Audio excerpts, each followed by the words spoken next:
皆さんこんにちは。私たちは今、大阪・関西万博に向かっています。今回はテキストベースでは収まりきらなかったので、ナレーションにてお送りさせていただきます。この動画、大変長くなりそうなので、目次を設けております。欲しい情報のところへスキップしてみてください。最後に、いつものように旅費の総額の発表をします。1日目のスケジュールはこちらになります。2日目は後半にあります。1日目に回ったパビリオンは12。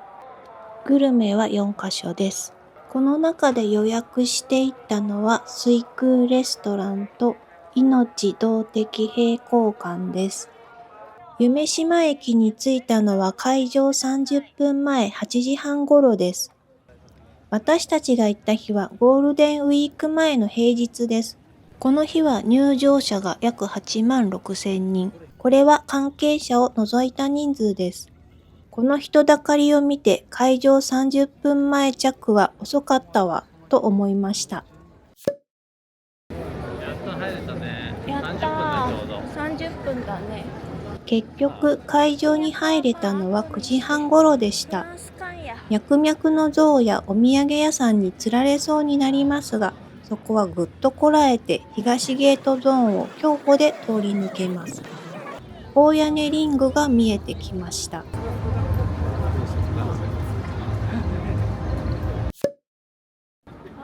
大屋根リングをくぐると、オフランス館とアメリカ様パビリオンがまず目に入ってきます。アメリカ館はすでにものすごい列ができていました。その隣のフランス館も大行列でした。ただフランス館は人の流れがスムーズで10分後くらいには中に入れました。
フランス館はかなり充実した展示館でした。ブランドファンな方や美術館巡りが好きな方にはおすすめです。パビリオンから出るとすぐお土産屋さんがあります。セント・ジェームスの高い服が売ってました。その後、お目当てのパン屋に行きました。パンを購入するには専用の列に並ぶ必要があります。出口側ではなく入り口の列の右隣の列に並ぶ必要があります。パンマークの看板が目印です。20分ぐらいは並んだかもしれないです。フランス館のパン屋はメゾンカイザーです。デパートで買うよりはるかに高いです。でも買いました。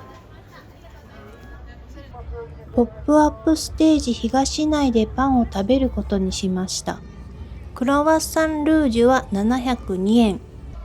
このクロワッサンは万博限定です。ハムとチーズのバケットサンドイッチは1620円。一かじりが100円以上するな。うまっ。バターがしっかり中に入ってるね。わかる？あ、本当だ、バターがたっぷりだね。すごい美味しい。美味しそう。パンオショコラ648円。こ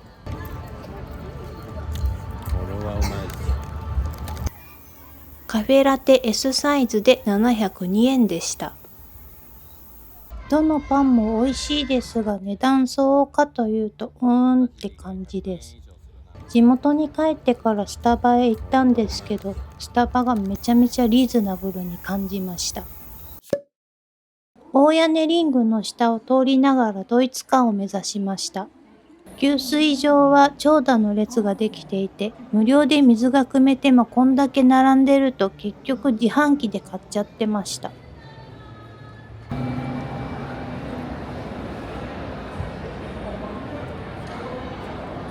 ドイツ館に着きました。めっちゃ並んでるので諦めました。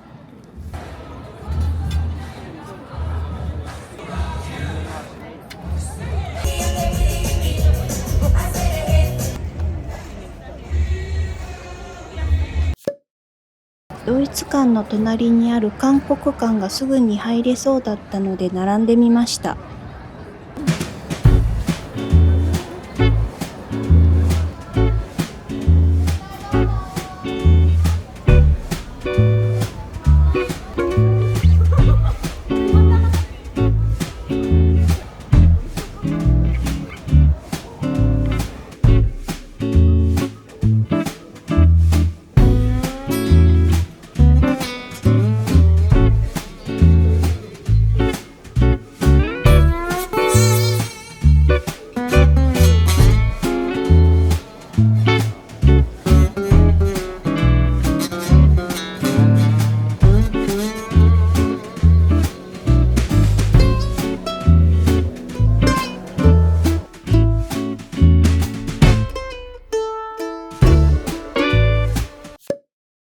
館内を出ると美味しそうな韓国料理のスペースや素敵なお土産屋さんがあります。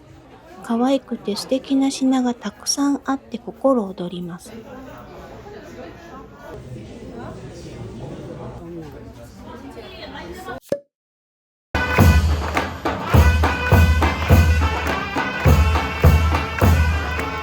私たちが行った日がトルコのナショナルデーだったので、広場で演奏が行われていました。岡田真澄みたいなイケオジがいっぱいいました。トルコの衣装や音楽はかっこいいですね。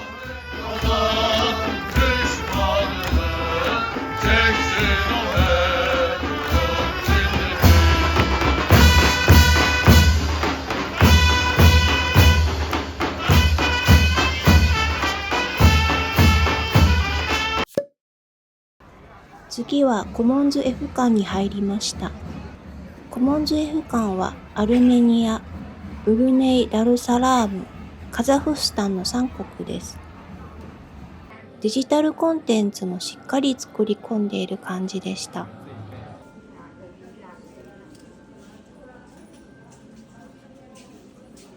案内の人に質問すればいろいろ答えてくれると思います。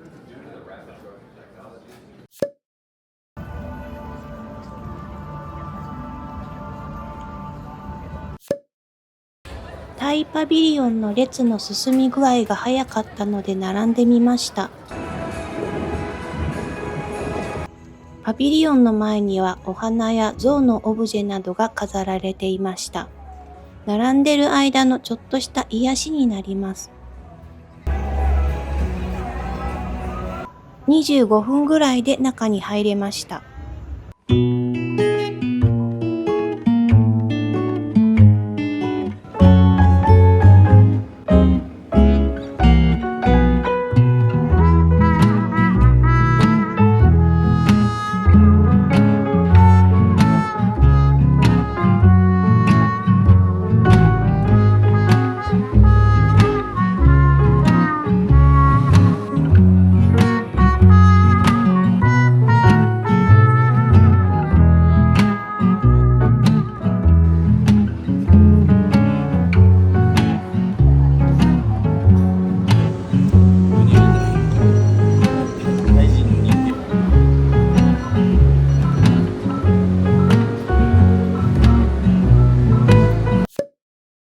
展示館を出るとガラス張りのキッチンがありました。料理の注文は出口を出てからあります。お土産屋さんもあります。タイ料理は食べたいし、お土産も買いたい。しかし、腹具合とお金に限度があるので、ここでもぐぐっとこらえるしかないです。後で知りましたが、タイ館では無料でマッサージが受けられるそうです。マッサージの整理券が配られるそうだけど、どこでどうやって手に入れるか知っている方がいらっしゃいましたらコメントに書いていただけると嬉しいです。行ってみたいドイツ館のレストランに再び訪れてみました。パビリオンの方は1時間待ちでしたが、レストランは30分待ちだったので、ランチを取ることにしました。インテリアが素敵です。ニュルンベルク風焼きソーセージ1700円。思ったより量が少なかったです。シャウエッセンみたいなパキッとしたウインナーなのかなと勝手に想像してたら全然違いました。なんか複雑な味。ウエストファーレン風フェッファポットハスト4800円。牛肉の煮込みです。なんかね、フルーティー、甘みがある。そうそう。ビーフシチューのような味を想像しましたが、また全然違う味でした。ビーツやピクルスが入っていて、ちょっぴり酸味があって、さっぱりした美味しい煮込み料理です。牛肉はちょっとクジラの肉っぽい食感でした。日本にはない味付けだなって思いました。タカさんはホフブロイ白ビールを頼みました。2000円です。もうあの時の味。一緒や、西ドイツで飲んだ。タカさんは若い時に友達とあちこちいろんな国へ旅していたことがあったそうです。その時ドイツで飲んだこのビールがめちゃくちゃ美味しくて思い出に残っているそうです。私はちっちゃいウィルキンソン。ウィルキンソンってドイツだったんかなと思って調べたら違いました。何気に座り心地のいい椅子だなと思ってたら後ろに QR コードがあったのでスキャンしてみました。そしたらドイツのモベロって読むんでしょうかのメーカーのものでした。ウェブサイトを見たらアメリカの倉庫を閉鎖するからということで 75% オフをやっていました。と言っても10万近い値段でしたけど。店内にはドイツ館のお土産屋さんがあってサーキュラちゃんも売られていました。レストラン内で使っている食器やビールのジョッキグラスが売られていました。レジでハリボーのグミをもらいました。ハリボーってドイツのお菓子なんですね。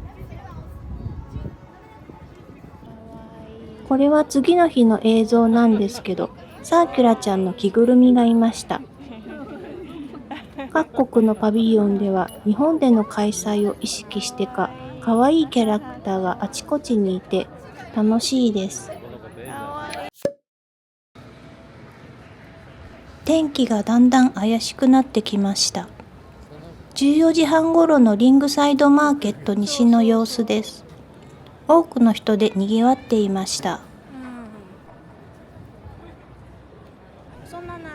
この日14時半ごろのテックワールドは予約のみになっていました。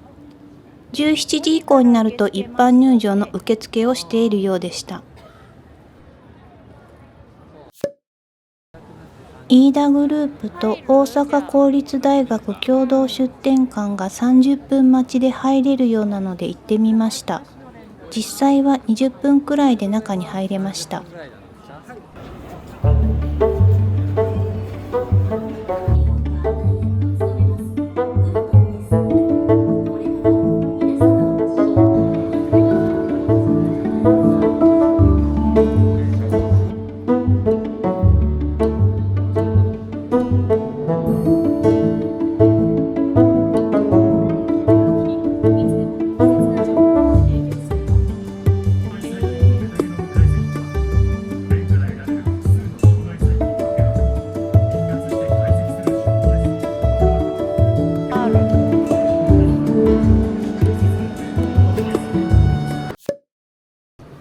オーストラリア館はかなり待たされそうだったのでパスしました。そばを通ると動物の匂いがしました。タッカさんは気のせいだと言いました。絶対匂いましたよね。インドネシアパビリオンのお兄さんに何分待つかと聞いたら5分ですと答えました。隣にいたお姉さんはえって顔してました。もう絶対嘘かなと思いましたが、1時間は並ばなさそうだったので、並んでみることにしました。無料でコーヒーが配られていました。すっきりとした味わいで美味しかったです。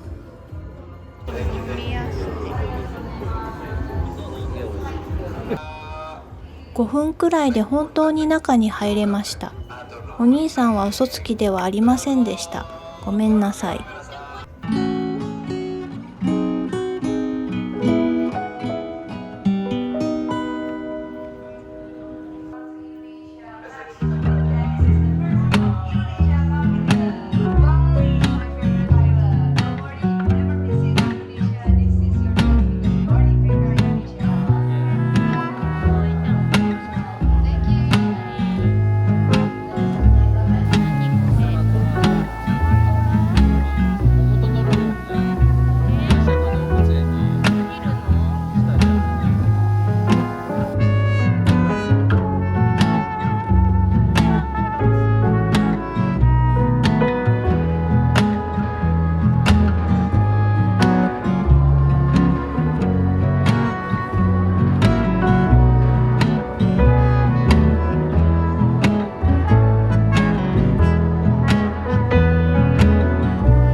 展示館を出るとカフェとお土産エリアです。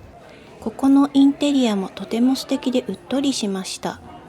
この照明はすごく素敵ですよね。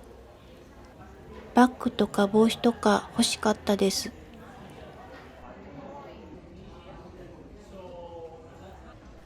お洋服のマークもかわいいですよね。インドネシアのアート、文化、歴史、自然に触れることができました。インドネシア館はおすすめです。ここはインド館ですね。とても素敵そうです。私たちが行った時はまだ公開されていませんでしたが、今はもう公開されているようなので行ける人が羨ましいです。この建物はウズベキスタンパビリオン。ここも結構人が並んでいました。セルビア館。ちょっとリングの外に出てガンダムを見に行ってみました。吉本のパビリオンは学生たちの休憩場所になっていました。ガンダムの前にはすごい人だかりです。ガンダムは当日予約を狙っていましたが全然取れませんでした。実はガンダム館は当日予約の開放が4回に分けて放出されるそうです。12時、15時、17時、19時。私たちはその情報を知らなかったので残念ながら行くことができませんでした。脈々の像も見に行ってみました。ここも大変な人だかりです。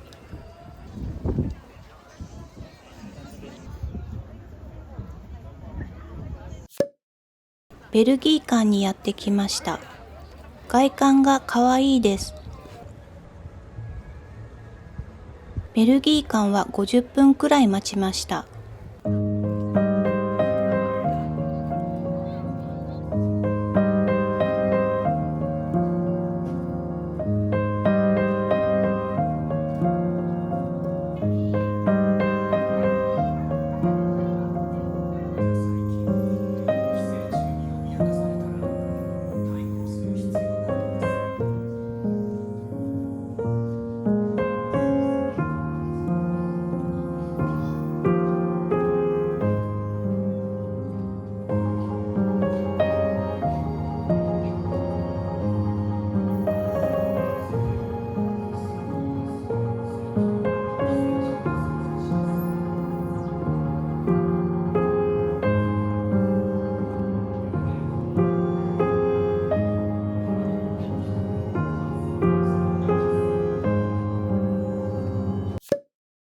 何か作りたかったのかなと思われる何もない道を通り抜けると、上にベルギーの国旗の色をした手作りのお花が飾られています。これはベルギーのちびっ子たちが作ったお花たちです。よく見ると何かメッセージなようなものが書いてありますね。ここは義士についての映像ですね。まるで人形がそこにいるような奥行き感のある映像でした。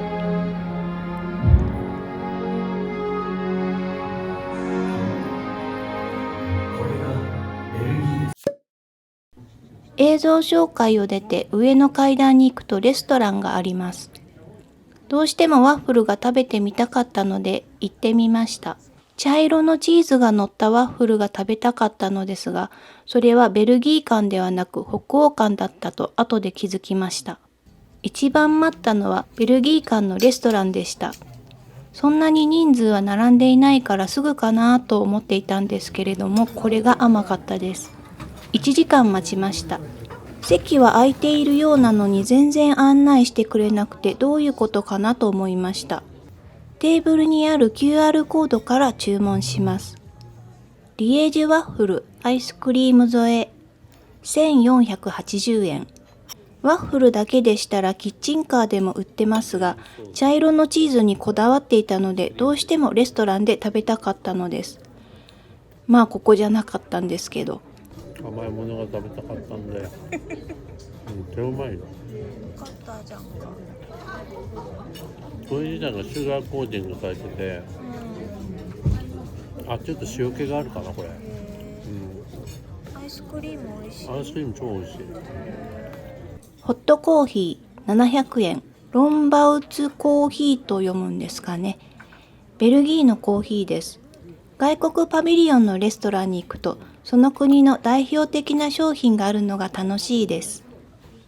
ベルギー館は屋上にも出られます。夕方近くになってくると肌寒かったです。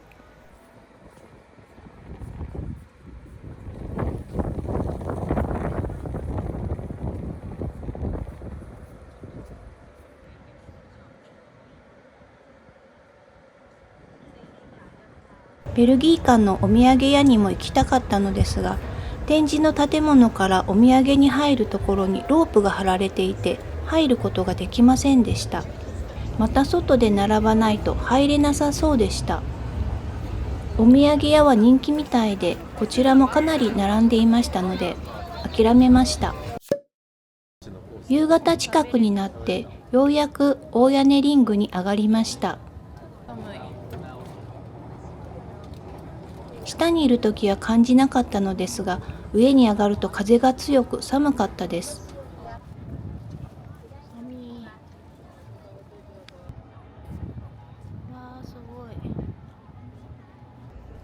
上からイタリア館を見るとものすごい行列です。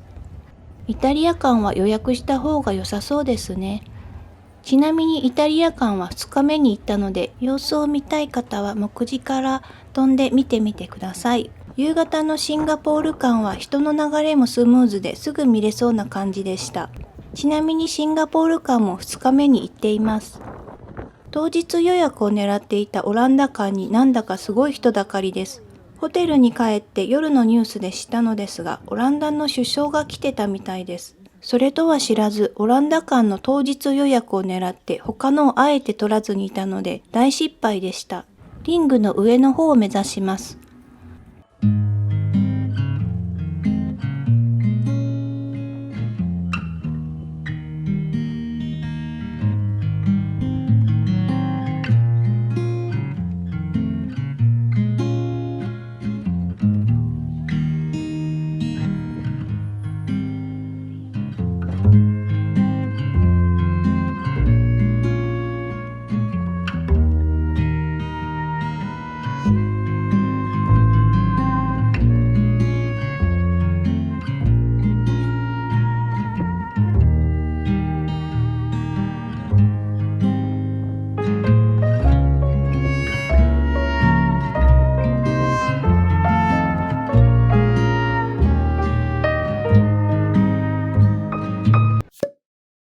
高原レストラン水空。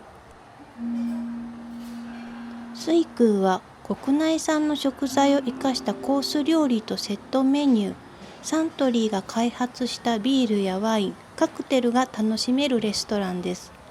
店内はダイキンの空調技術が生かされています。ここは万博開催前から予約しておきました。一番リーズナブルなコースでしたが、窓際のとても良い席に案内してもらいました。激早に予約したおかげでしょうか。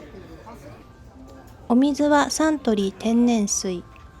飲み物はタカさんは水空エール900円。万博限定オリジナルビールです。私はノンアルコールのフォレストホリデーというカクテルを頼みました。1200円です。とても美味しかったです。私たちは風プレートでプラス800円のハンバーグのコースにしました。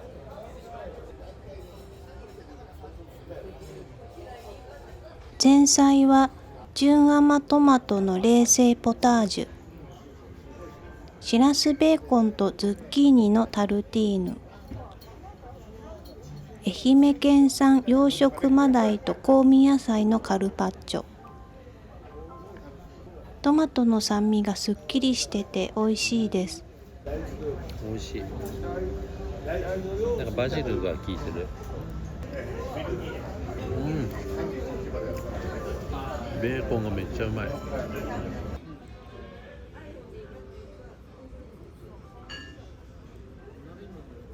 メインはリンゴ和牛信州牛と信州米豚のハンバーグ、玉ねぎを使ったシャリアピンソース、季節の炊き込みご飯は静岡県産由比漁港桜エビとそら豆です。ハンバーグは正直言うとここで焼いてないのかなという味でした。違ってたらすみません。タカさんは美味しい美味しいと食べてました。お肉美味しい。この玉ねぎがね、すごい甘くていいよ。炊き込みご飯も美味しかったです。だんだん日が沈む大屋根リングとウォータープラザが綺麗でした。ランチを予約して夕方はパビリオン巡りが良かったかもと思っていましたが、いっぱい歩いた後に夕食をゆったりした席で落ち着いて食事するのも悪くないなぁと思いました。本当なら水空で夕食をとった後、水上ショーをど真ん中で見る算段でいましたが、自前予約の抽選は外れてしまいました。空いているところから見ようと端に陣取りました。水面に大屋根リングが反射してとても綺麗でした。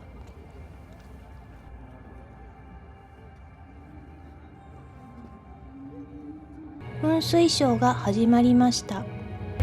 端からではやはり遠すぎて迫力はいまいちです。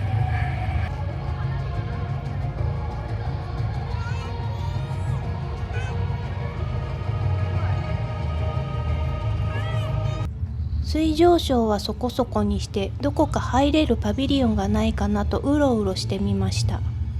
イギリスのパビリオンは予約のみになっており入れませんでした。水上ショーの正面に来れば来るほどものすごい人だかりです。夜のぬるぬるを見に来ましたが、水上ショーの最中だとものすごい人だったのでゆっくり見る感じではなかったです。水上ショーを真ん中で見るとこんな感じです。人だかりがすごいので下の方があまりよく見えないです。でも水上ショーがちゃんと見たかったらやはり正面の方が良いと思いました。命動的平行感を3日前先着申し込みで予約していたので、シグネチャーパビリオン近辺でうろうろしてみました。命の証が3日前の先着申し込みで空いていたので、ワンチャン予約しなくても入れるかなと思い行ってみましたが、予約のみでした。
命の動的平衡感の予約時間に近づいてきたので向かいました。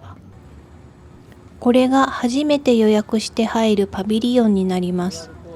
パビリオンに入る前に QR コードを表示させます。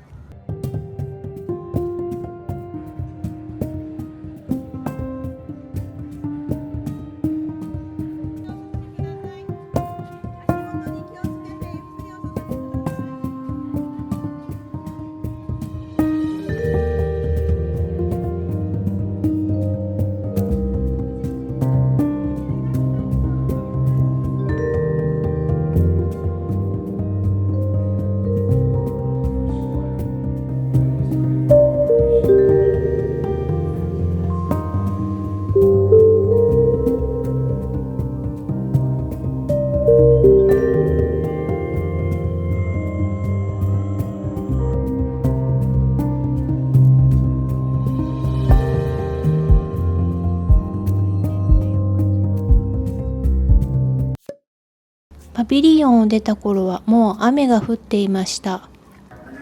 東ゲートを目指しながら入れるパビリオンがあれば入っていこうと思いました。またぬるぬるの前を通っていくことにしました。何度見ても飽きません。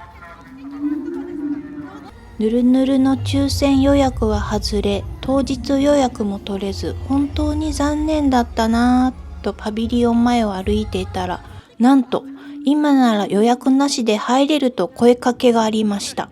超ラッキーです。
タカさんはぬるぬるが一番気に入ったようです。でも私はニュースで見たのと違う。自分のアバター作れるんじゃないの？外から見るだけでなく中央に入れるんじゃないの？と思っていました。後で調べたらダイアログモードとインスタレーションモードの2つがあり、私たちが体験したのはインスタレーションモードでした。ダイアログモードは哲学的要素があるらしいですが、インスタレーションモードは遊園地と美術館を足したような感じで体感的に楽しめました。ちなみにぬるぬるに流れていた音楽と私がつけた BGM は似ても似つきません。ぬるぬるの隣にあるチェコ館にすぐに入れることができました。雨が降っていたので屋上には出られないということでした。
こんな天気なのでもちろんこの日はドローンショーは中止でした。天気に恵まれない私たちにはあるあるです。国際機関館に滑り込みセーフで入ることができました。駆け足で見て回りました。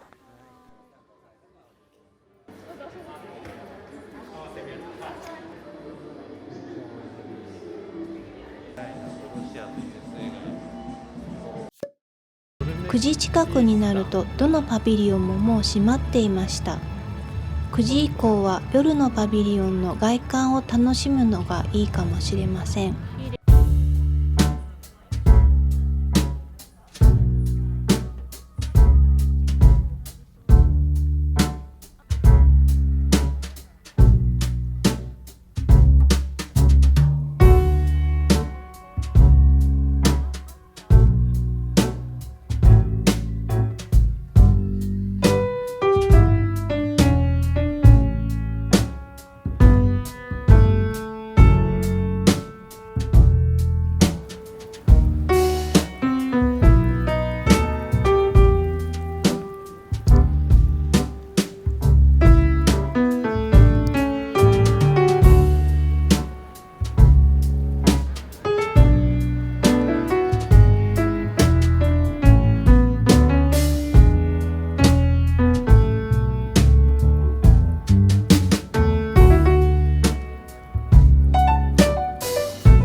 の東ゲートは混雑していました。待たずに電車には乗れましたが、この後最悪な目に遭いました。なんと電車が止まってしまったのです。大阪港駅で足止めを食らってしまった私たち。年寄り2人は耐えきれずタクシーに変更してホテルまで帰りました。後でニュースで見たら4000人くらいの人が夢洲駅で待たされたようです。くたくたになってホテルに帰ってお風呂に入ってすぐに寝ました。ちなみにホテルはタビストユニホテル御堂筋本町。本町駅から徒歩3分です。万博開幕前の2ヶ月前から予約しておきました。1泊1室1名で7000円でした。部屋もお風呂もめちゃめちゃ狭いですが、清潔なホテルでした。浴槽が小さいので体の大きなタカさんはシャワーのみにしたそうです。寝巻きはありませんが、必要最低限のアメニティはありました。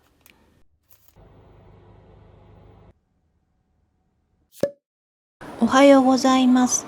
大阪・関西万博2日目です。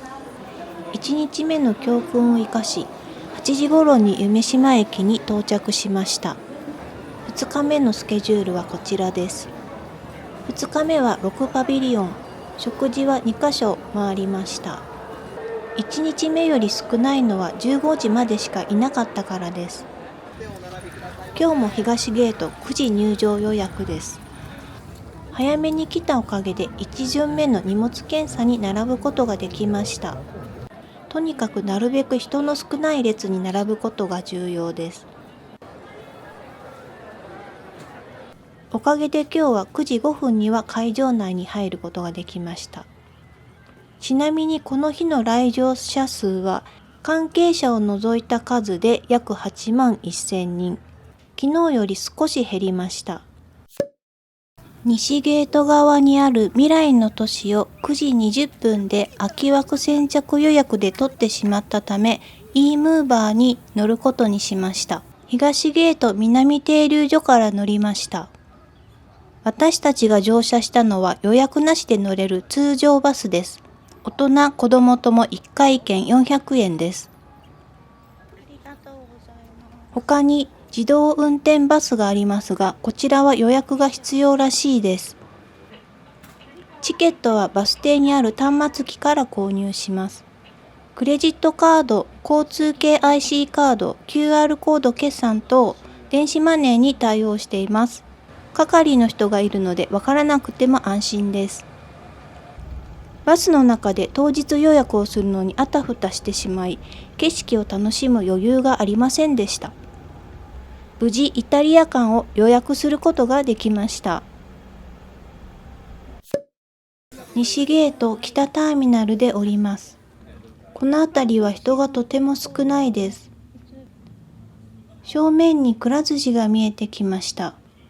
くら寿司は予約したかったのですが、パビリオンの抽選は必ず当たると思い込んでいて、当選後に時間を決めようとしていたら、すでに予約が埋まっていました。前はくら寿司の公式アプリで2週間前から予約できたんですが、今は大阪・関西万博展は30日前から予約できるようになっています。4月上旬は0時ジャストにアクセスすれば空きがありましたが、6月上旬に試したら0時ちょうどにアクセスしても30日後の枠がまだ出てきませんでした。何度もトライすると10分過ぎた頃にようやく枠が出てきました。ただ予約完了まで行くのはなかなか至難の業です。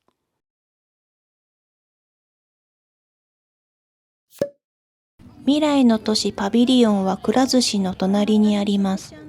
遠足の子供たちも並んでいました。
未来の都市パビリオンを出ると飛行場のような場所に出ました。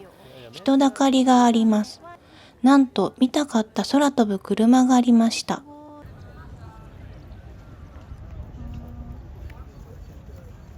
空飛ぶ車の運行日は万博のウェブサイトで確認できます。10時半頃のフューチャーライフビレッジの様子です。この時間になると人が多くなってきます。今日は本当に学校の団体が多いです。風の広場マーケットプレイス C に来ました。ここはほとんど人がいません。とりあえずここで遅い朝食を食べることにしました。ここも高いですね。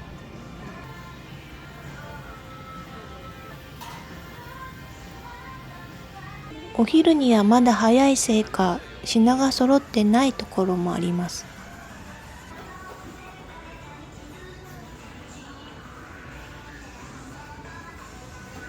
試しに外のキッチンカーを見に行きました。ここも高かった。ククルのたこ焼き6個にしました。900円でした。タカさんは牛カレー1200円。めっちゃカレーがうまいよ。うまい。牛肉も。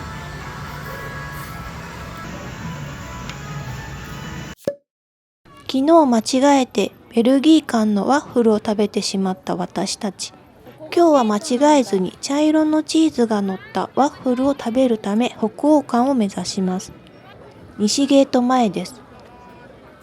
学生しかいません。ミャクミャクのフィギュアが欲しかったのでお土産屋さんへ行きます。午後一蓬莱が当たりますように。お土産屋さんは混雑してたのでカプセルは後で開けることにします。さあ当たりますでしょうか。大屋根リング内を目指します。今は11時過ぎ。ミャクミャクの像の前には今日も人だかりです。大人気です。ガンダムもしかり。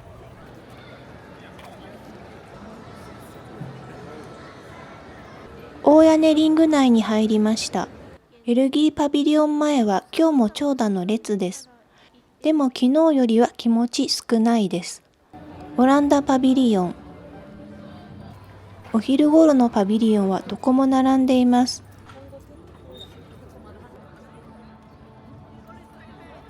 シグネスチャーゾーンに来ました。ここは命めぐる冒険。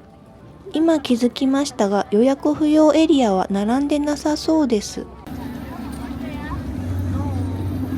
ぬるぬるの全身 3D スキャンはここにあったんですね。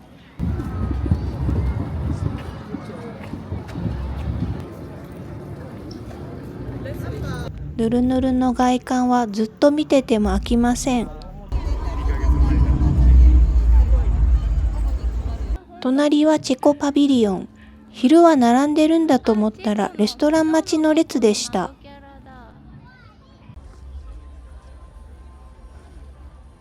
チェコパビリオンのキャラクターレネがいました。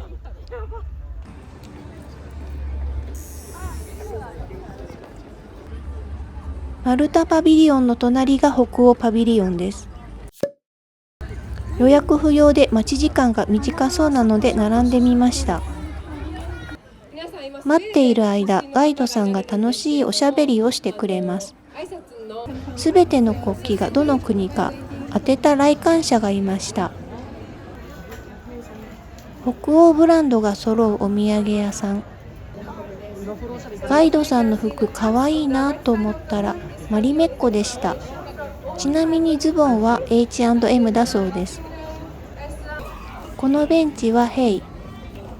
エントランスには何気に安藤忠信とカール・ハンセン&サンがコラボしたドリームチェアが置いてありました。展示場に入ると螺旋状に何枚ものペーパーが並んでいました。これは日本の演奏をモチーフにしており、北欧に着想を得た映像や物語が映し出されます。座り心地の良さそうな椅子は某コンセプトの縄張り。展示室の出口では無料で水がもらえました。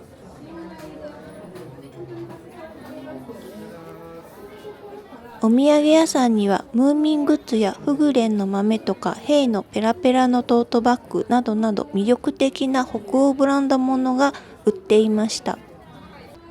カフェに行く途中にトナカイの毛皮がありました。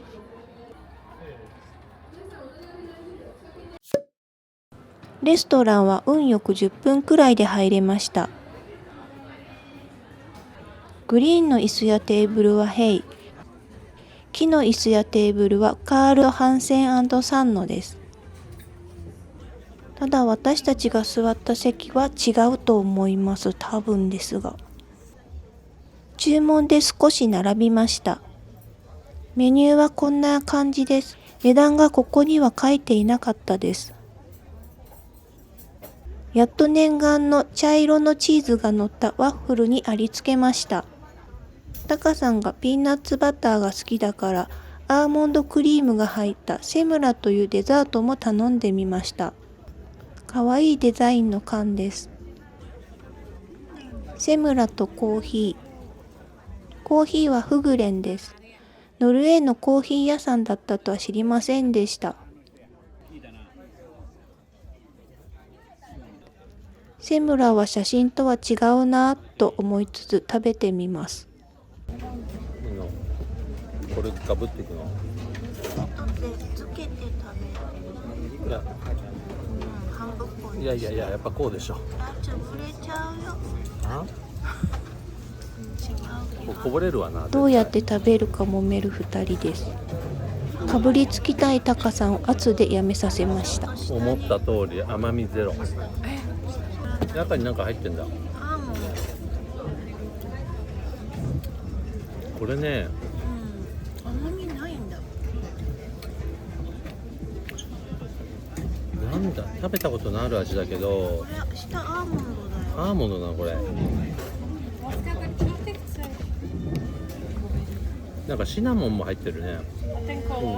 シナモンも入ってる感じ。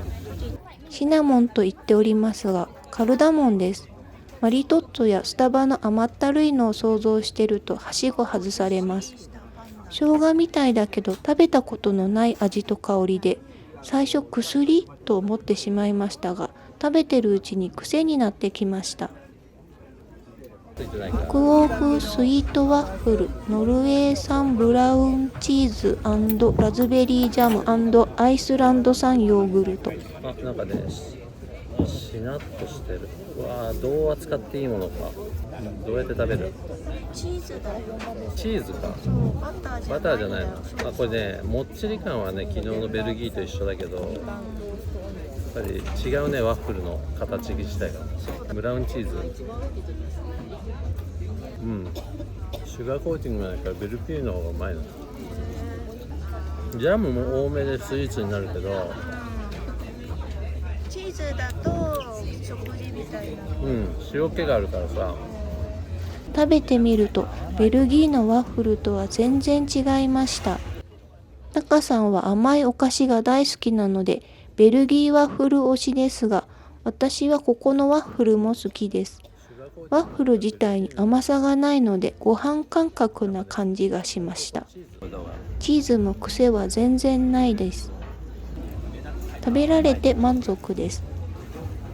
ここでミャクミャクのカプセルトイを開けてみました。見事午後一蓬莱のミャクミャクを当てました。イタリア館方向へ戻ります。アンゴラ館が開館できますように。イギリス館、この列はカフェでしょうか。お花が綺麗です。イタリア館の予約時間にはまだ早いのでシンガポール館へ行くことにしました。シンガポールの外観は鱗のようなものに覆われています。よく見ると一つ一つテクスチャーが違います。待つ通路に貼ってある QR コードをスキャンするとマーリーのゲーム画面にアクセスできます。時間つぶしになります。人の流れがスムーズなので10分ぐらいで中に入れました。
展示館を出るとドリームフォレストに出ます。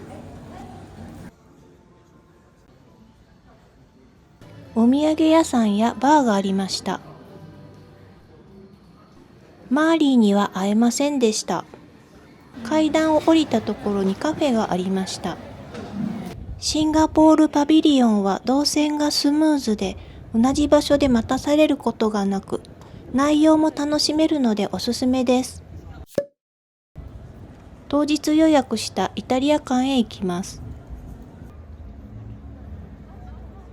内側がコロッセオみたいです。予約の列は建物に向かって左側に並びます。このオブジェはジブリのロボット兵を彷彿させます。何やらみんな匂いを嗅いでいます。香水でしょうか。コロッセオのようなところにイタリアの製品がいろいろ展示されていました。さっき見えてた香水があったので私もお試ししました。ただコロッセオの中に入ると前に進むのが早すぎてゆっくり試せませんでした。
イタリア館ではなんと新たにミケランジェロのキリストの復活の彫刻が展示開始となりました。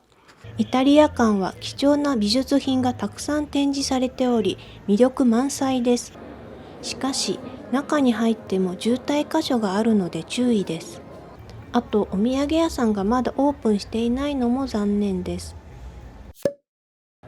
14時半頃のウズベキスタン館は並んでいます。サウジアラビア館に着きました。サウジアラビアの白い衣装が素敵です。列の進み具合が早そうなので並びます。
展示館エリアを出るとリッチな雰囲気のお土産屋さんがあります。漫画？サウジアラビアにも漫画家さんがいるんですね。書いた漫画なんかね。そうだね。それで、すごい。日本語に訳してある。行きたかったカフェには長蛇の列なので断念しました。コーヒーは並んどるわ。飲みたかったけど。帰る時間が迫ってきたので東ゲート方向へ歩きます。15時頃のルクセンブルク館。ネパール館が開館できますように。大屋根リングの外に出ます。大阪ヘルスケアパビリオンの自由入場エリアへ行きます。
これで私たちの1泊2日の大阪・関西万博の旅は終わります。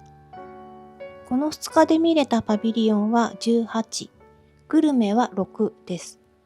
結構駆け足な感じでこの結果なので、じっくり見学したい方はもう少し減るかなといった感じです。また入場者数増加の影響も出そうです。大阪・関西万博に行ってみて思ったことは、参加した国々が自国の紹介をしつつ、日本の文化に寄り添ってくれている感じがしてハッピーな気分になりました。各国のユニフォームも全部可愛かったし、値段は高いけど、お土産やカフェ、レストランも素敵で楽しかったです。開催中に各国のゆるキャラ勢揃いフェスやってほしいです。最後に今回万博にかかった費用ですが、2人で1日目約27,000円、2日目約16,000円、合計43,000円です。これは往復の交通費と宿泊費は含んでいません。では皆さんが良き万博旅を過ごせますように。ご視聴ありがとうございました。